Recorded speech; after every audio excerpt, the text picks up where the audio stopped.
In April of 2019, Singaporean police seized a shipment from Nigeria that was worth around $40 million. The shipment consisted of 400 pounds of carved elephant ivory, worth around 80k, and nearly 14 tons of pangolin scales that represented over 40,000 killed pangolins. This was believed to be the largest seized cargo ever by the Singaporean authorities. So why is this animal so valuable on the black market?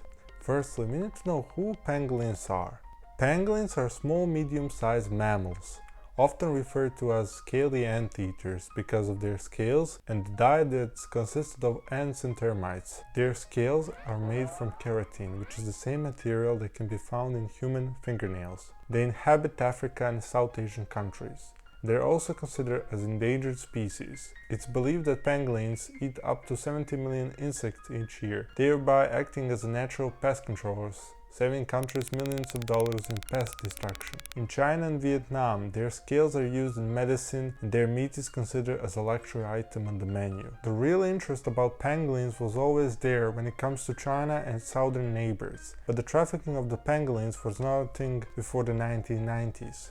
In the 1960s, China was having enough pangolins for their own needs. But when the population started growing, also the demand started growing. Except the population of pangolins couldn't keep up with the rise of the Chinese population, because pangolins produce one baby a year. So in the next 3 decades, China shrank the population of pangolins for about 80%. So they needed to find different ways to get the pangolins. That's why they started buying them from the Vietnam and other South Asian countries. Demand started growing more and more and came to the point when the African pangolins were being hunted and trafficked to Vietnam, Hong Kong and Singapore. Often than not, these were not the end points for the trafficked pangolins. Mostly it was China. From 2007 to 2018, for most seized shipments of pangolins, China seized just as all of these countries combined, which is about 50%.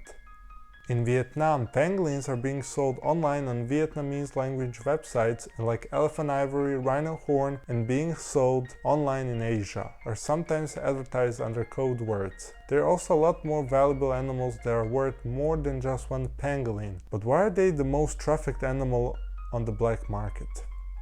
Like I said, pangolins are small, medium-sized animals, way smaller than the average rhino or elephant. Their defending mechanism is to roll up in a ball and stay there. That's why these hunters can pick them up into a bag and sell them. In Central Africa, poachers will get around $250, which is a yearly salary in some of these African countries. But that price can go even to $600 according to some resources. That means that getting a pangolin smuggled takes less effort and time than some far more dangerous and bigger animal. So what was done for protection of this endangered species? In 2016, pangolins were finally given the highest level of protection under the Convention on International Trade in Endangered Species, or just CITES, moving from Appendix 2 to Appendix 1, which means that pangolins can no longer be traded commercially because they're now on the verge of extinction. On January 2, 2017, the listing went into effect, banning the commercial trade of all 8 pangolin species and their parts, but implementation is another story.